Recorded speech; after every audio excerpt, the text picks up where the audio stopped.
Hello, hello, everybody. It is Deborah Kagan coming at you live on Blab. And if you are catching this as a replay, whether it's on my blog or Marla's blog or on our YouTube channels or wherever you're catching it, I'm so glad that you have joined us. I am in the business of helping women rock their mojo. So it's all about reclaiming confidence, feeling amazing in your skin, and living a turned on life. Because I really just freaking hate it when women deny themselves their own power, their own embodiment, and their own pleasure in life. And I love it when a woman steps into her fullness and steps into her power, because from that place, she's completely rocking her mojo and then can create the personal and professional lives that she desires. And I have a very special guest with me today. From time to time, I like to bring you just really freaking brilliant people. And Marla and I, this is Marla Mattenson, so you're seeing her right here. Hello. I'm so glad you're with us. And, you know, look, you and I go way back, so we know each other a long time. But what's really thrilling me these days is that we're getting to professionally hang out and support each other.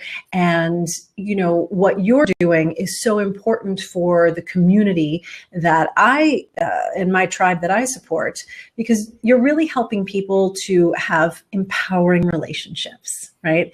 To be empowered individuals and therefore to become an empowered couple. Am I safe to say that? You are right on the money. You are right on the money. I know. I love what you do and how it totally supports what I do with my couples. Absolutely. So share with us just a little bit from your own words, you know, what it is that you do so everybody can find out a bit more. Sure. So I'm a relationship and sex coach for couples, and I work with couples who either are struggling in their relationship, they really, really love each other, and they just haven't been able to find that passionate connection. They had it before, it sort of went away, and they haven't really been able to get it back. Maybe, you know, kids are busy, their busy lives, maybe they co-own a business together, and it's really challenging to have it all. And yet we can have it all, have that amazing relationship and a great work environment and home environment and feeling amazing and fancy in your body at the same time.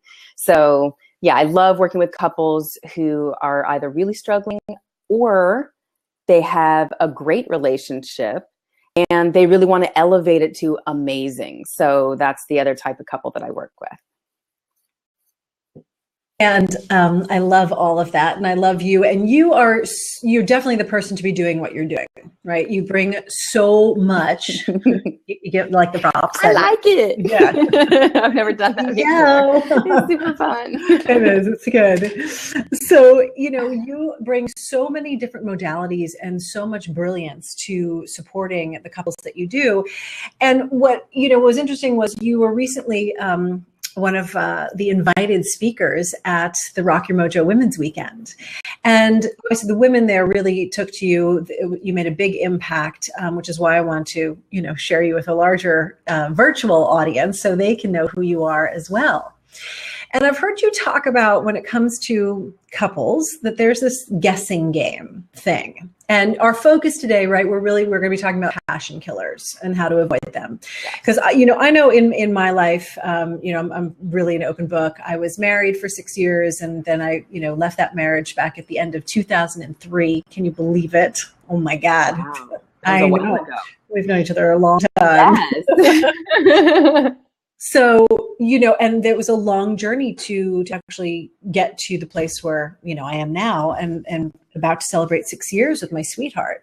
And, you know, we go through ups and downs and that's, you know, par for the course. But what you're sharing with us is so important because when we have awareness and when we can see something, right, we can stop it before it goes really downhill. Oh, right? Yes. Yeah. So I wanted to just preface.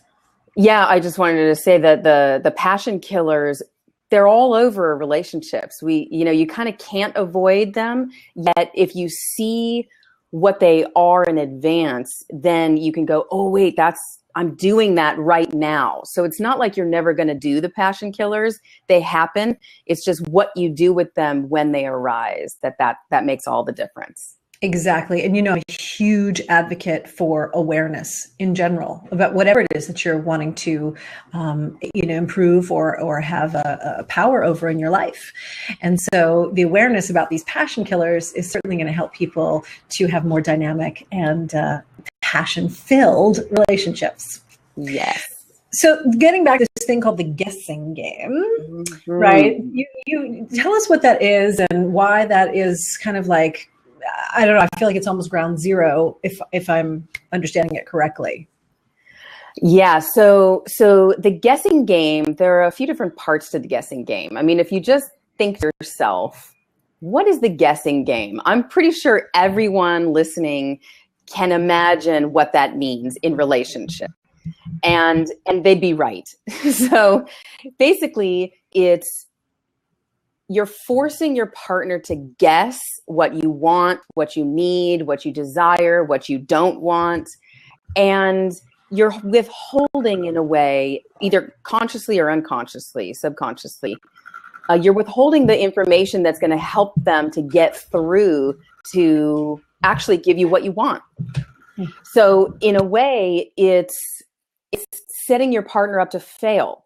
So you're kind of standing on the sidelines saying, well, let's just see if he gets it, or let's just see if she really understands what I need right now. And then secretly harboring it against them if they guess wrong. So it's kind of a double-edged sword there. One of the sides of the sword is you're kind of secretly hoping they're going to get and understand what you need because you think it's obvious. And then on the other side, you're getting angry and resentful that they're not getting it. So they kind of get smacked. It's like the double smackdown with the guessing game. And the danger there is that typically, if we just talk about, a heterosexual relationship for a moment, most men want to please their women. They want to please their women. And so when a woman plays guessing game with a man, in the beginning, usually he tries to guess. And he really wants to try to understand, what does she need? What does she want? And over time, it turns into, God, I can never get it right. I can never figure out what she needs or what she wants. So that guessing game just turns into nothing playful. It turns into something that creates more separation than anything else. And then ultimately, if he feels like, I can never get this right, then that distance ends up in the bedroom also. Because in a way, if he can never get it right in the non-bedroom area, how can he get it right in the bedroom area? So it's sort of like that slippery slope. Yeah, no, and I'm moving my mic around right now because Mercury's hitting me over here a little with the retrograde. Okay. A little Mercury smackdown. Mercury smackdown over here. So yeah, if you see me moving the mic around, everybody, it's just wanting to keep the best sound possible because there's a little tech stuff going on here. Okay. But it's really interesting because I know I spent many years just thinking, you're supposed to know what I want, and I don't want to tell you what I want because then I'm going to be leading the relationship and I want to be like in my feminine, right? So yes. It's very interesting. I love that you bring this up because nobody's a mind reader. No. And it's kind of like this. If you say to your partner, gosh, I'd really like to get some flowers, or I love flowers, you plant some seeds about the flowers and he doesn't bring you the flowers, then you get angry, right? Or you get disappointed or hurt. And then if you say directly, gosh, I'd really love to have some flowers in a very direct way that's loving, and then he brings you the flowers, does he get full credit? Does he get half credit? Does he get a quarter credit? What kind of credit does he get? Because he wants 100% credit. So, is he going to lose out on something because you had to tell him what you needed or what you wanted? Or, so these are the places that we navigate in relationship, which is how do you ask directly for what you want? And then give your partner full credit for when they actually do it, when they show up and they do it. I think that piece is really important. I love that you're saying that, because the fact of the matter is, if somebody does something that they know is going to be pleasing to you, whether you let them know about it or not, it is still like, it just seems like, why wouldn't you give them the credit? Because then they went out and took the action to fulfill the desire that you had.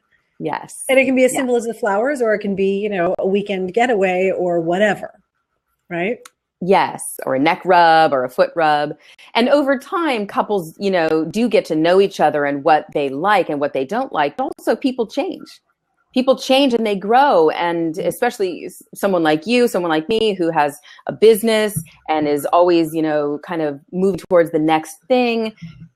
It's also true in relationship. You grow and you change, and maybe someplace that felt really good to touch, the last 5 years felt amazing. And now maybe, you want other places touched on your body, and you want to be able to explore, but not play the guessing game in, God, I really wish he would, massage my buttocks in a certain way, or, or use coconut oil, or, something. If you're thinking it and you're really wanting something, then, the solution there to help avoid that passion killer is to really ask for what you want in a direct way. So, you're talking about communication, right? Yes. And I think, and far be it from me to, you're the relationship expert here, but I would think that communication is probably one of the biggest issues in relationship and with killing passion. Oh, yes. Yes. So. It is the biggest. Thank you for that intro. I love it. It is the biggest. And let's think about, what is communication? Communication comes in different forms, right? We have nonverbal communication, which is the facial expressions and the body language. And, how's that for coming to get me, right? Or versus, greeting someone when they come home, or, so the nonverbal communication is very important. When you talk to each other, if you're not facing each other when you're talking with each other, then that sends an unconscious message to the person that you're speaking with that they're not that important. So if you're facing, the sink with the dishes, and your partner's trying to have a very important conversation, if you don't at least turn your head to look, it sends a message saying, these dishes are way more important than you. And so you could have a bigger blowout if you don't make that tiny little switch to give your partner the respect that they need with your nonverbal communication. So we've got written communication, verbal communication, and nonverbal, which is facial expression, body language, and just your thoughts. Your thoughts are so powerful. If you're thinking, he's going to do it wrong, she's going to do it wrong, she always gets angry about this, he always, forgets this, you're sending that thought out to the universe. How can he ever do it right? How can she ever do it right? So I just want to jump in here, because that one, by the way, about our thoughts.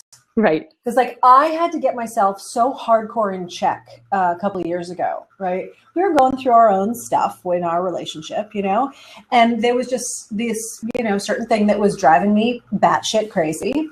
And I literally would just be thinking, can't fucking do this right, and and so my thoughts, which I teach and come from a place of everything being energy, right? Yes. So it's like those vibrations of that thought were going out into our home, in our bedroom, in the car, right?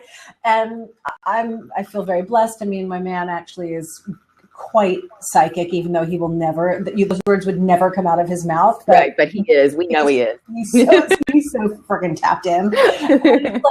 He literally would then say something about what I was thinking, because I was so hardcore, just putting out those negative thoughts, that he felt that. Yes. So I'm not, and again, this doesn't negate, like I was saying, oh, nobody's a mind reader, because he's not a mind reader, but he just felt my irritation and frustration, even though I was sitting there kind of like, my body language is okay. Mm-hmm. Your facial expressions were good. Mostly, right? Mostly. Yeah. A little bit of crunch. Yeah. But, it's incredibly powerful. And I love that you brought that up, because I really don't think that enough people recognize that, especially in couples. It's so powerful. So, go on. Yes. And let's talk about it in the sexual arena. Please. Okay. So the thoughts, this is one of my most favorite things to teach couples. So I'm just going to give it away here on this lab, which is, if you are having sex with your partner, let's say you're having oral sex with your partner. If you are receiving, say to yourself in your mind, yes, yes, yes. He's doing it perfectly. She's doing it perfectly. Oh, this feels so good. Yes. Even if it's not quite on the spot. Okay. Whether you're giving or you're receiving, if you say yes, even say it out loud if you're the one receiving, it has such a powerful impact. Instead of, sometimes when we're receiving, it's like, well, you're not quite there. Well, you're waiting for it to get perfect. And the way for it to get perfect, which is actually slightly impossible, but for the way for it to be amazing is to bring it there with your energy, bring it there with your thoughts, bring it there with your emotions, and say yes. Because when you do that, it's amazing how it just sort of guides them along to exactly the right spot, because they have that, oh, I'm doing it right. They get the energetic from you that they're doing it right and they're doing it great. And then, of course, you can use your words to ask for what you want. Ooh, a little to the left, sweetheart, or a little more pressure, or a little lighter, right? So actually practicing asking for what you want. But the thoughts alone have such a powerful impact in the sexual arena as much as in our everyday lives. And, I think that that's pretty obvious to a lot of people, especially when you look at it through the lens of sort of the negative. Right? When it's like, you think that you're doing a good job, you think that, all this. And meanwhile, it's like your partner's just super frustrated, or they're thinking about something else, or, someone else. Like, right. That can happen. And I really appreciate that this is, part of the conversation that you're bringing.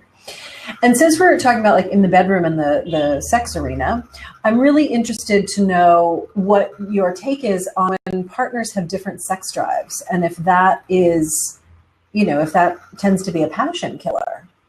It can be a passion killer, right? It's a very tender situation when one person has a higher sex drive than the other.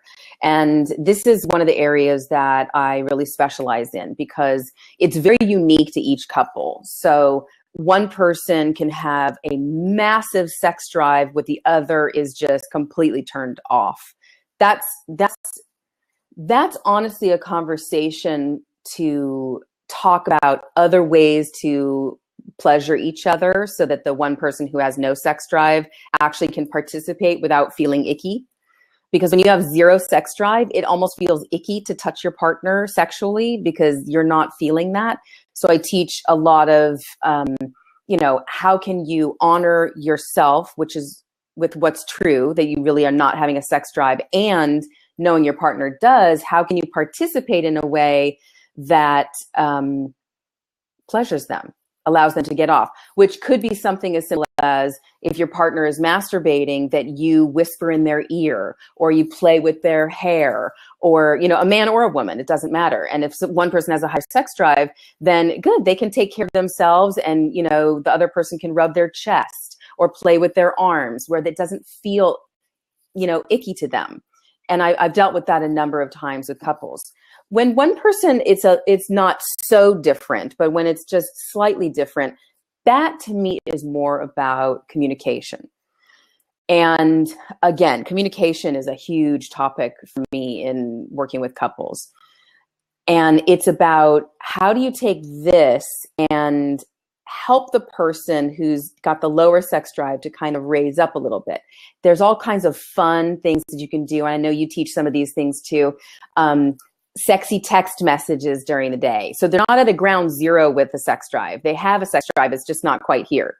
Sexy texting, or sending flowers, or, a little gift, and part of this, I love, you've heard of the 5 love languages.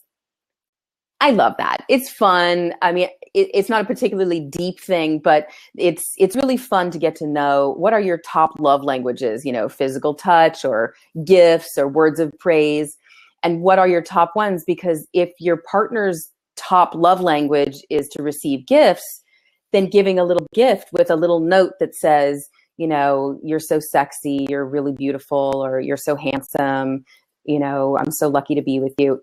Those little things, planting those seeds throughout the day are very helpful. Also, to let your partner know, hey, I'm feeling really freaking horny. And I would love if you tried your hardest, and I will help you to raise your sex drive tonight. And let me know, what would you like from me to help you with that?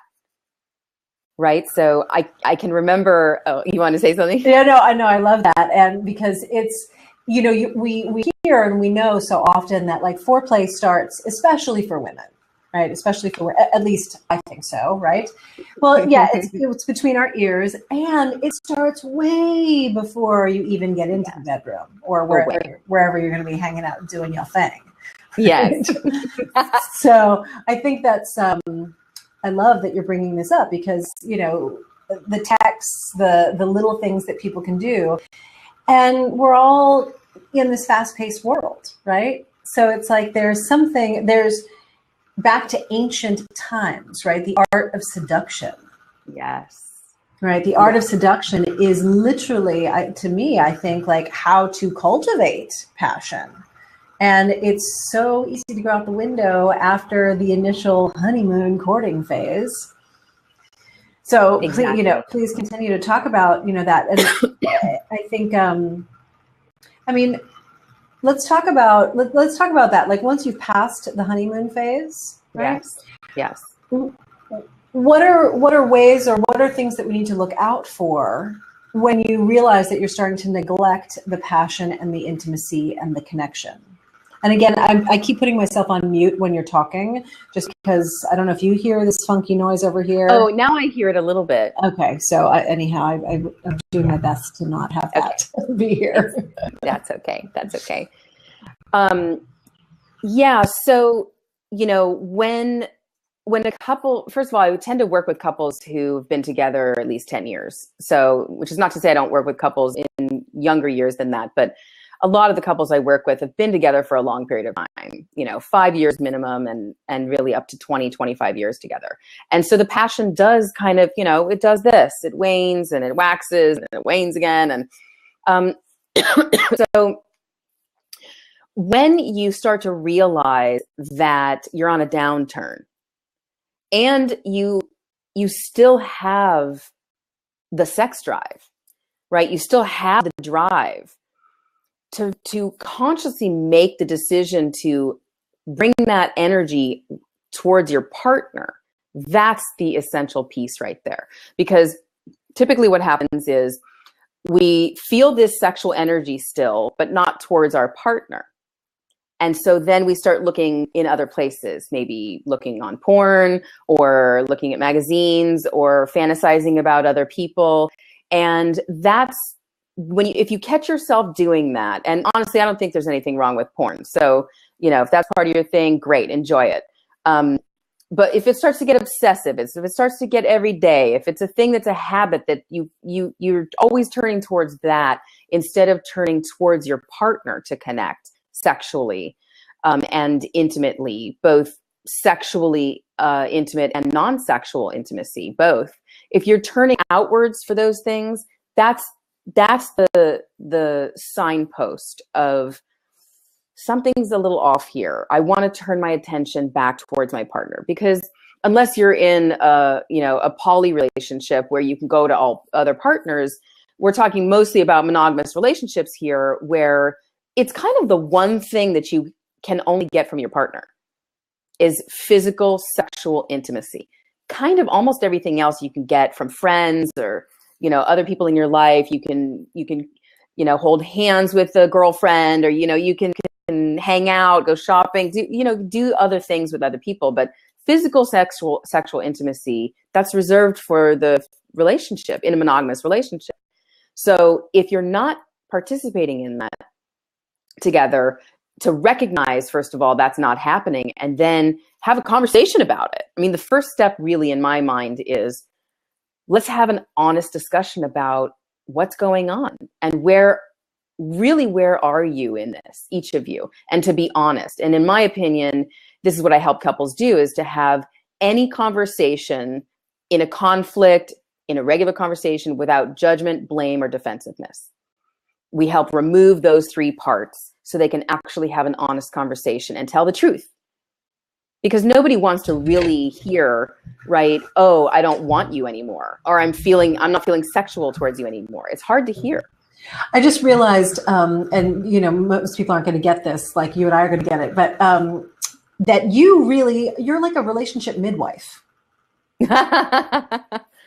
Yeah, I think, right? That's a great way to say it. And it's, of course, apropos because I was a doula for 15 years, helping women through labor and delivery. Exactly. Babies, right? That's the inside joke there. Yeah. But I was just thinking about that, because you're saying, in terms of what you do and how you help the, couples really remove that judgment and the blame. It's like you are midwifing, this elevated state of a relationship for people.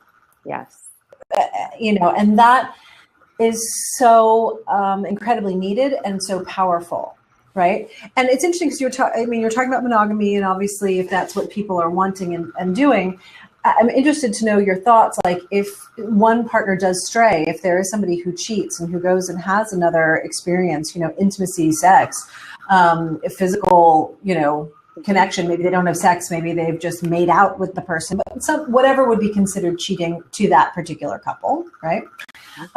Is that a deal breaker? Or like, how is it, can couples really move through that?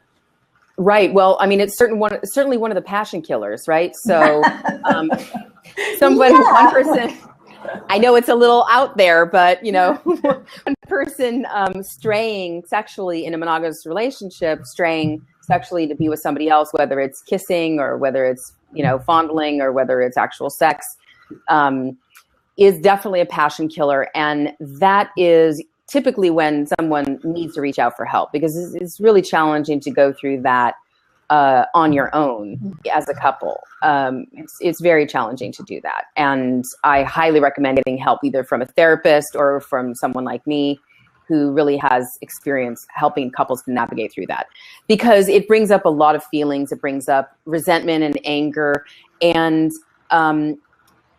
to me, it's so personal with each couple, whether it's a deal breaker or not. And I couldn't even say for myself right now in my relationship, if he, cheated, if it would be a deal breaker. I don't really think it would be, because of the communication that we have and, the type of relationship that we have. So, but I think for most couples, especially couples who've been married, let's say for 10, 20 years, if that's not set up as something that's even an option, then it could be a deal breaker if the communication can't sustain the discomfort, because the discomfort is what people run from. They don't want to feel the anger, the resentment, the pain, the betrayal, and they don't want to be, it's hard to express it out to your partner without just lashing out, right? And so this is why typically people need a supportive helping hand through that. And that, of course, it brings up all of our stuff. Yeah, the insecurities and, what does it say about me if my partner cheats? What does it say about them as a person? Can I ever trust them again? Just the whole physical aspect, and then the thoughts that run through your mind. Is he going to do it again? Is she going to do it again? what does it mean to come back together sexually? And one thing I can say is if anybody's in this scenario out there now, that if that is something that has happened, that when you first come back together sexually, that you spend some pretty serious non-sexual intimate time together, which means that's a great cuddling. tip. That's great. Right? Like back to back cuddling first, meaning, the opposite of spooning, the opposite of, being face to face, but just backs to each other with clothes on. And then having one person spoon the other with clothes on, the other person spoon the other with clothes on, just hugging each other front to front, standing, hugging. Front to front with clothes on, everything with clothes on in the beginning, and then working towards doing all of that with no clothes. But I call that skin time, knowing that you're not going to have sex or be sexual in any way. So it creates a very safe place where you can just spoon and cuddle and be together and hold each other. Maybe one person needs to cry.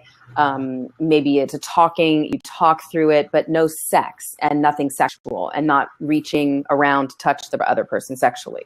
It's very important to, ease back into it in terms of having sex again after one person strays.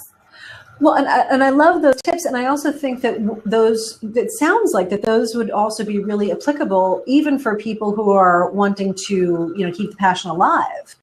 Right. And because for sure. Yeah. Because it seems really apropos, right? If you're going, okay, maybe I'm not really into it tonight, I'm just tired or what have you. I love this whole concept of skin time and that you call it that. Right. Yes. It's really beautiful. And absolutely. It's wonderful for any couple. It's just essential for anyone who's gone through any kind of betrayal. But yeah, for everyday couples, skin time is so yummy. It is just so yummy that all you do is you're just touching each other. Your bodies are touching each other. The skin is the largest organ in the body. We have, all of these receptors on our body for sensation, and you can stroke each other, you can touch each other and tease without it being sexual. And that non-sexual intimacy is so important, especially for women. For women, if you can tease like that, that will go a long way. And then, a little neck rub, a little foot rub, a little hand rub, a little scalp massage, right? And, that did something nice to my hair. That was good, all tousled and, right? It's like, I feel good. Yeah. And for men love I won't say all, but most men love their scalp rubbed, whether they're bald or whether they have hair, they love a scalp rub. And most men love a face massage. So, anytime you can do physical touch that's non-sexual with your partner, that is like putting money in a bank account for later. Oh, I like that analogy. I like that. Say it again. When you're doing non-sexual physical touch with your partner, that is like putting money in the bank for later. It's a savings account, really. Well, because what I'm getting from that and what makes sense to me is that it reminds you and it keeps you bonded in that, sexual, intimate, physical way with your partner. So it's like, right. You want to be like coming back because you're like, oh, that's where I get that from. Yes. Yeah? Yes. And, there are so many different ways that you can maintain the physical touch in the relationship. Keeping in mind that some individuals, again, their primary love language is not physical touch. So they can kind of care less. They don't care about the physical touch. This is why you have to check in with your partner. What do they really, really enjoy? Do they enjoy the physical touch? Or is it words of praise? Or is it something that, if you do something nice for them, that it just really opens their heart?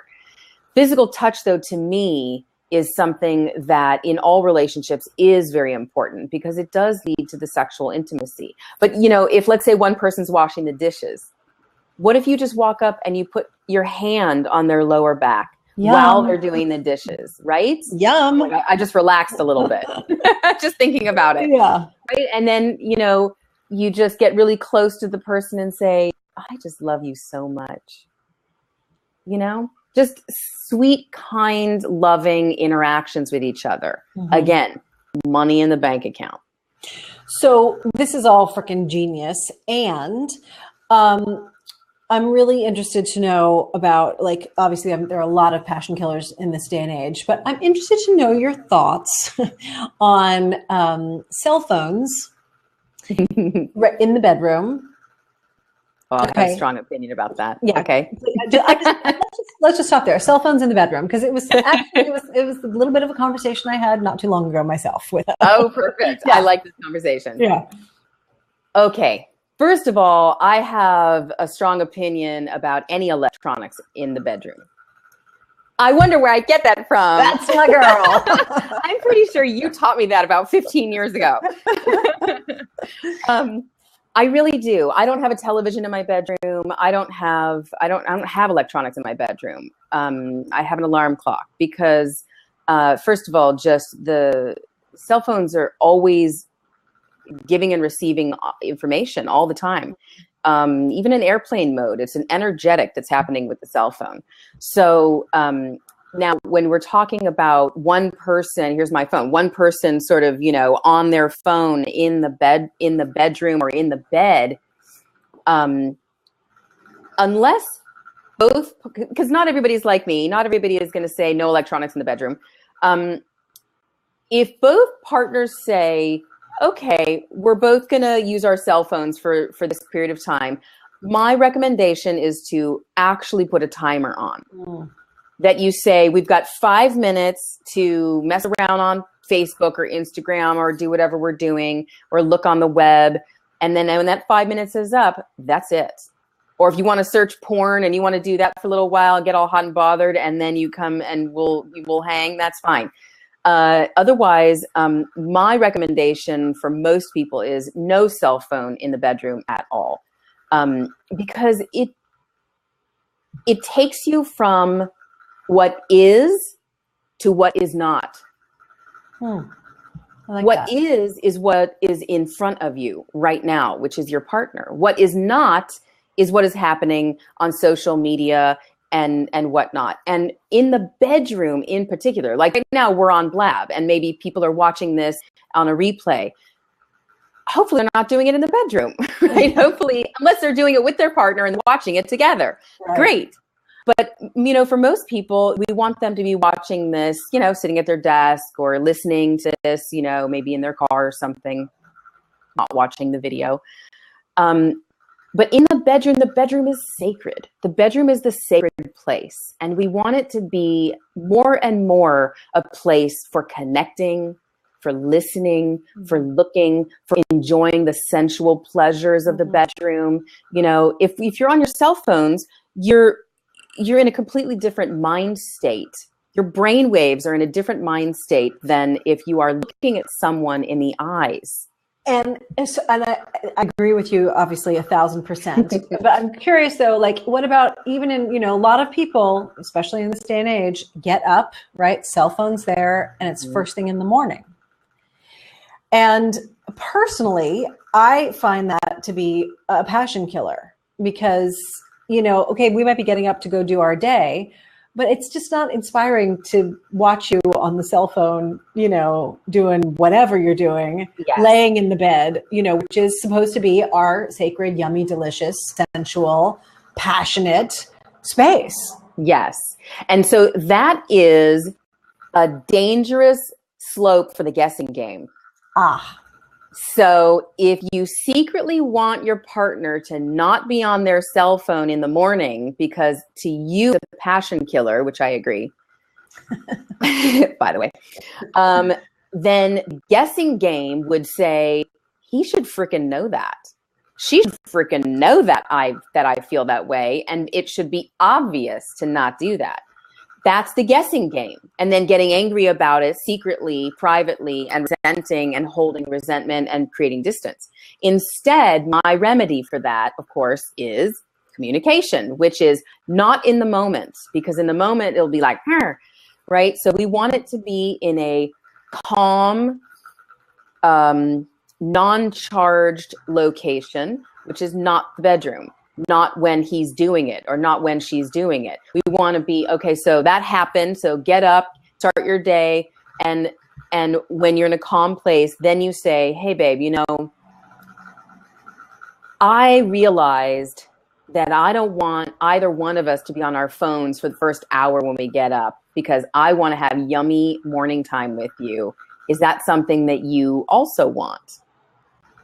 Does that sound good to you? Or is an hour too long? How about 20 minutes? How about a half an hour? What can we do here? Because to me, total passion killer to roll over and look at the phone instead of rolling over and caressing my face. Mm-hmm. You know, rolling over and look at me, not the screen. Rolling over and you know, touch my breasts, rub my arms, rub my neck, kiss my neck. You know, that to me is what I want. So if you do the other, then, you know, later, honestly, what it does is it leads to resentment and it leads to punishing later. Like, oh, when you want it later, I'm not going to give it to you. That's the danger, right? The danger, if you play the guessing game and you don't express what you really want, that later it's going to come out in some unfortunate or inappropriate way that has resentment and anger attached to it. So speaking of communication, I'm interested to know, so you said, hey, don't do that right at the moment in bed. Like do it in some other time, a little bit later where you're not going to be so charged about it. Yes. I'm interested to know, though, what about, are you an advocate or not for pillow talk, not necessarily passion, sexy pillow talk, but pillow talk in that you're discussing something that has to do with either your life or your relationship or, you know, it even could be about intimacy. Good, not good? What are your thoughts? You mean in the bedroom? Yeah, or, you know, laying in the bed together. Uh-huh. Yeah, I think it's great. I think that it's...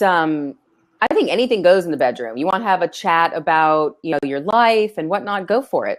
The only thing I would say is, and you brought this up in the beginning, is awareness. So if you start to realize that you're getting upset over something, or you're getting charged over something, or you're starting to pull away, that you, if you're laying down, that you actually say, can we sit up and talk about this for a little bit? Because what happens when you're laying down is you're in the child position, you're in the submissive position. And when it starts to get a little heated, to feel a little more empowered and not coming from a child place, to come from your empowered adult, it's helpful to sit up. It's helpful to be face-to-face sitting up if you're going to be doing that in the bedroom. That's the only caveat that I would say about that. Oh, I love that. That's really smart. Really smart. Yeah, thank you. And then, by the way, in terms of not saying something in the moment, I just want to revisit that for a second. Mm-hmm. If you can be playful in the moment, then yes. If you can be playful, like let's say he's got his cell phone out and he's doing this, and you are secretly wanting some affection, attention, and love, okay? If you can say, here's the phone, if you can say, hey, sweetheart, how about you look over here for a little while? I got something to show you, right? If you can be playful, or you can just snuggle up to him and go, ooh, what are you looking at? Is there something interesting? Right? And you sort of do your little, you know, can we play around a little? Or, you know, start touching him or her, you know, whoever your partner is. Maybe even go down on him. See what happens. Probably put that phone down. Right? Then you lost my concentration. Right? I don't know what I was looking at, but I don't care anymore. Right? So there's all kinds of fun, playful ways to sort of get what you want.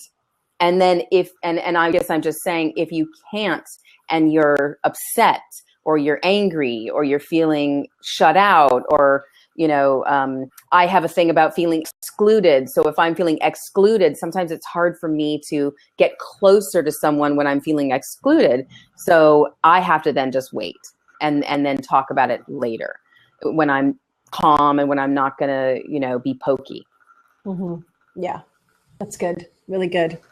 So this is all really important, number one, because I think if any, in this day and age, like it ain't easy to have a really passionate, healthy, a relationship with longevity. I'm frankly impressed that I'm going, about to celebrate 6 years. I know, it's awesome. I mean, to me, that's amazing and phenomenal.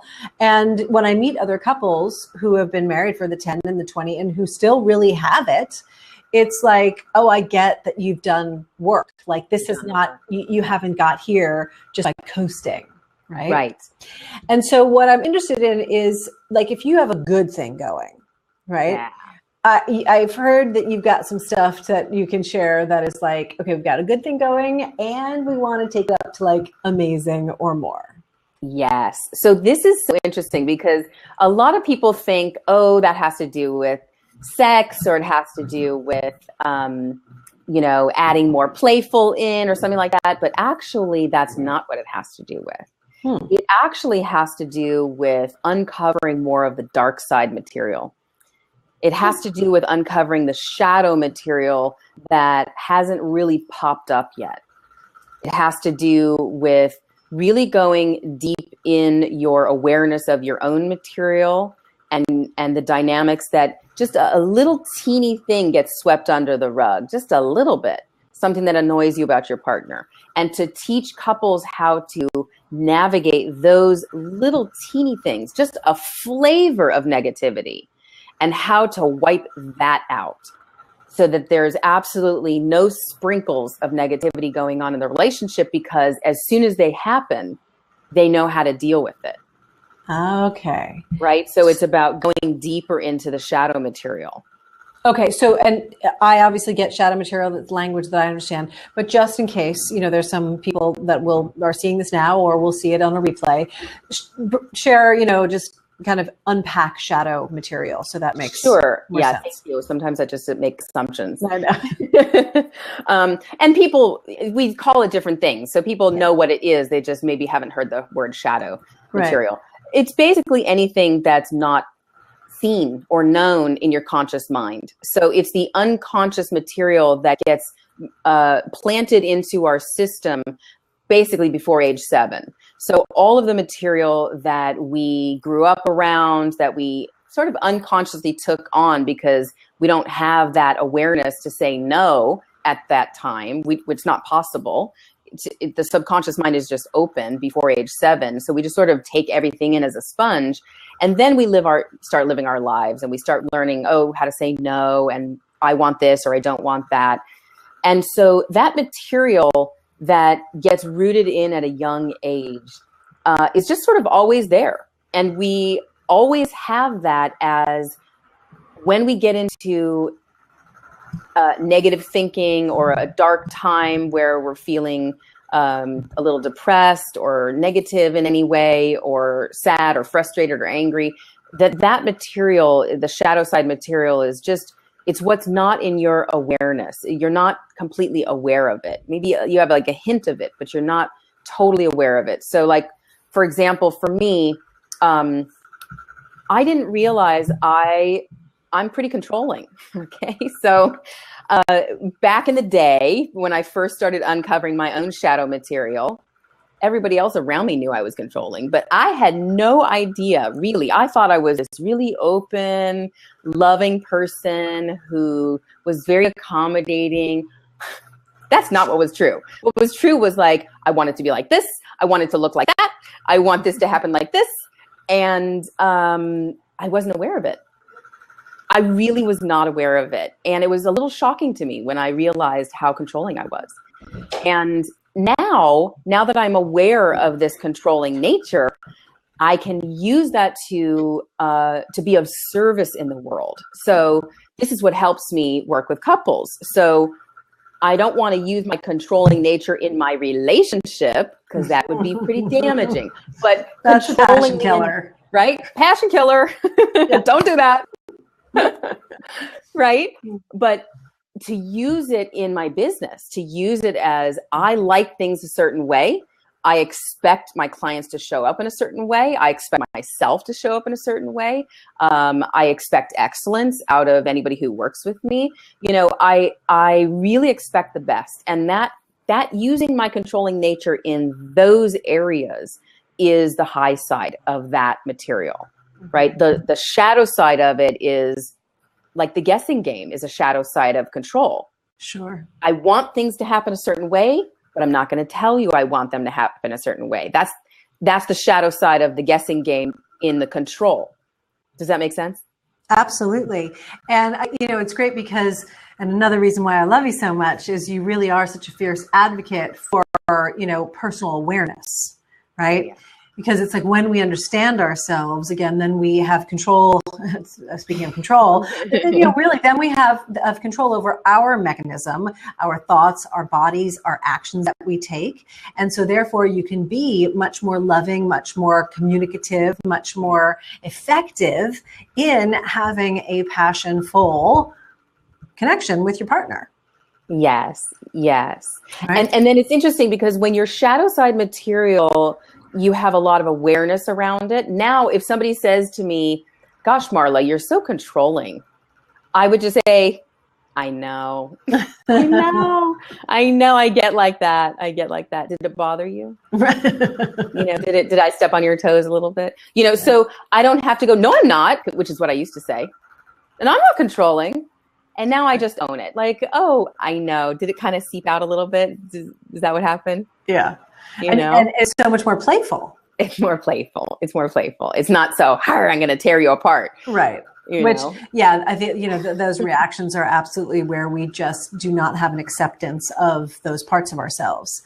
And I think what you're speaking to is also so important because the shadow piece, which many people don't want to look at, right? Because it's related to the unlovable, quote unquote, right, parts of ourselves.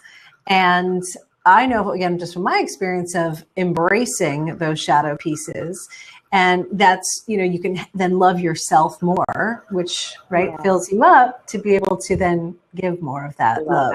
Yeah, exactly. Yeah. I love that. So I'm really glad that came up. Yeah, me too. And the working with couples taking, great to amazing, when they really connect with their shadow material, it's just incredible because all topics are on the table. Mm-hmm. All topics are available on the table. Even in a 20-year relationship where one person has a high sex drive and one person has none, now it's on the table. Well, what about an open marriage? Mm-hmm. If shadow side material is all open, then that's a topic okay too. Anything is okay.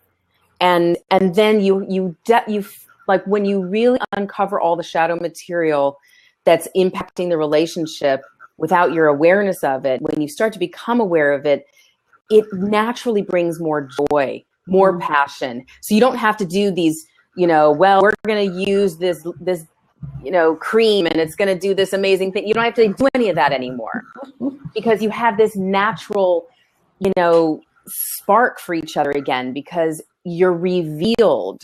It's about vulnerability. That's the truth is what it's about. To take the great, amazing relationship to beyond, it's about vulnerability. Well, and that, is like rock bottom of like authenticity throughout your whole life. Yes. Yeah, it's so beautiful. So listen, wait, before we wrap up, because I know you and I can talk forever. Lumber party. Tell the people where they can find you. Oh, yes. I am over social media, Marla Mattenson, Facebook, Instagram, Twitter. What are all the other ones? I don't know. Just, find me, Marla Mattenson, or you can go to my website, of course, marlamattenson.com. It's MATTENSON. marlamattenson.com, and you can send me a private message on my website, which I'm happy to answer. Or if you actually want to have a discovery session with me, go ahead and click the link for that and fill out the questionnaire, and we'll get started. I would love to talk with any of you. See, this is what's so cool, that you're in my life, number one. So I want to spend a moment just acknowledging and gushing over you because, again, I've known you personally, I've known you professionally, and I really cherish who you are, like who you are being. And in every iteration of knowing you, really your beingness has always been one of truth, or certainly, truth seeking, right? You're so dedicated to that for yourself and for others. And I find that to be a hugely admirable quality. And I think that's also what makes you such a great coach right now, in terms of the work that you're doing with couples, because to uncover, that the truth for your clients is something that helps to shift their lives and give them the relationships that they either, had and they wanted improved, or, to bring them back together in ways that they never even knew were possible. And you're also someone that just walks your talk, girl.